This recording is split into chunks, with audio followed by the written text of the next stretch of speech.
આપણે વાસી રોટલીનો નાસ્તો બનાવવાનો. તો આપણે જોડે આટલી રોટલી પડી છે. તો એમાં ચણાનો લોટ, ડુંગળી, લસણ, મરચાં, ધાણા, ટામેટું, મીઠો લીમડો. હવે એમાં આપણે મરચું નાખીશું, થોડી હળદર નાખીશું.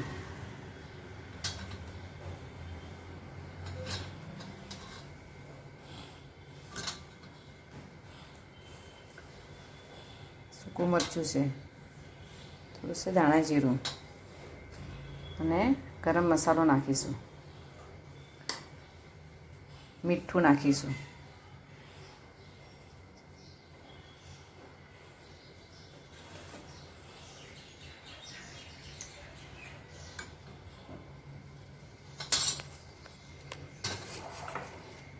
હવે આપણે જોડે જે આ ટામેટું અને મીઠો લીમડો છે તે નાખીશું.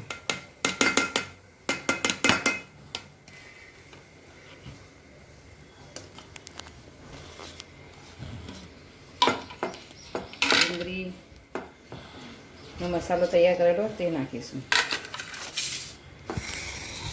હવે આપણે એમાં પાણી નાખીને મિશ્રણને તૈયાર કરીશું.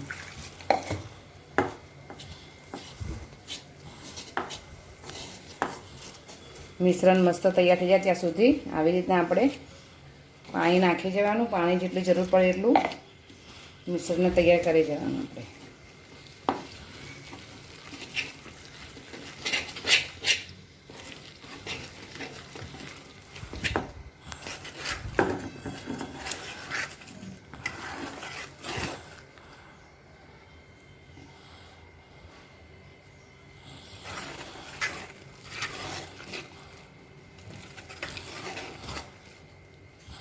જો મિત્રો મિશ્રણ તૈયાર થઈ ગયું છે.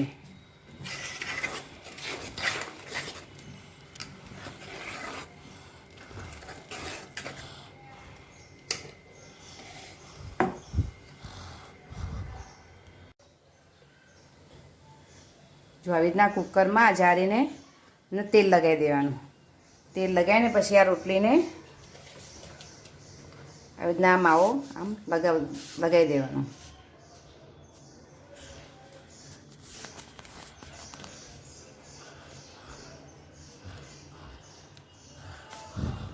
હવે આખી રોટલીને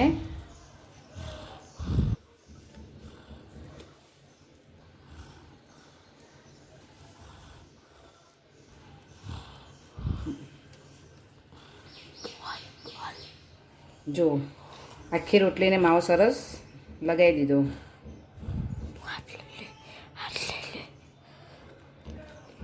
પછી આને આમ ગોળ વાળી દેવાનું.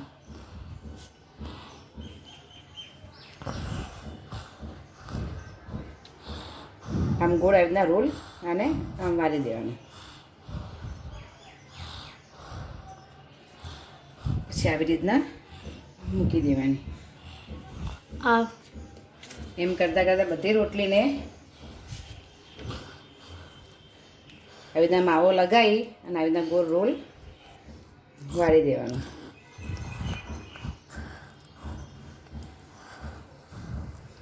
જો આને મસ્ત આપણે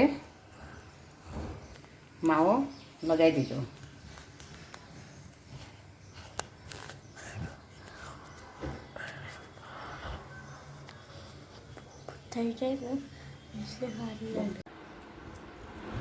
જો આપણે આવા રોટલીને બધી રોટલીને મિશ્રણ લગાવી દીધું છે.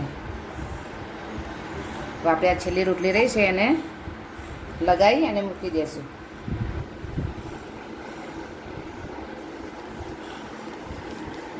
આવી રીતના બધી રોટલીને મિશ્રણ લગાવી દેવાનું. જો હવે આને આ છેલ્લી રોટલી છે એટલે આને વારીને આમ મૂકી દઈશું.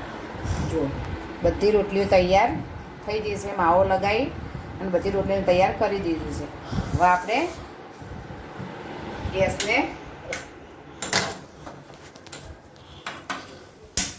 ચાલુ કરી અને એને મૂકી દઈશું ગેસ ઉપર. આપણે આને બાફવાનું છે આવી રીતે. હવે આપણે ગેસ ચાલુ કરીને બાફા મૂકી દીધું છે. જો આપણે એને તપાસશું. પણ 10 મિનિટ થઈ ગઈ છે.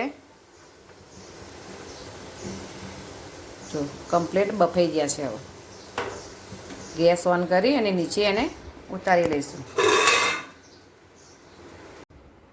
આવી રીતના બધા રોલોને કટિંગ કરી દઈશું ધીમે ધીમે.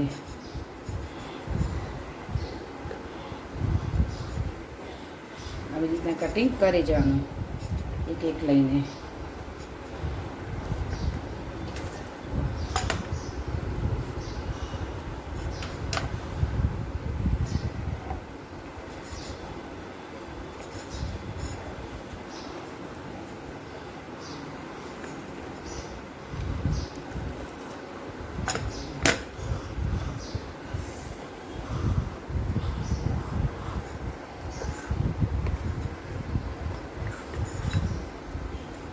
પછી આપણે તેલમાં કરી દેવાના છે. બધા આવી રીતના ગોળમાં કટિંગ થઈ ગયા છે અને તેલ મૂકી દીધું. હવે આપણે આને તરવાના છે ધીમા તાપે. તેલ આવી જાય પછી આને આપણે ધીમા તાપે તરી દઈએ. પછી આપણો નાસ્તો એકદમ તૈયાર થઈ જશે. જો આપણે તેલ આવી ગયું છે, તરવા મૂકી દીધા છે અને બધા તરી દેવાના આના રોલને.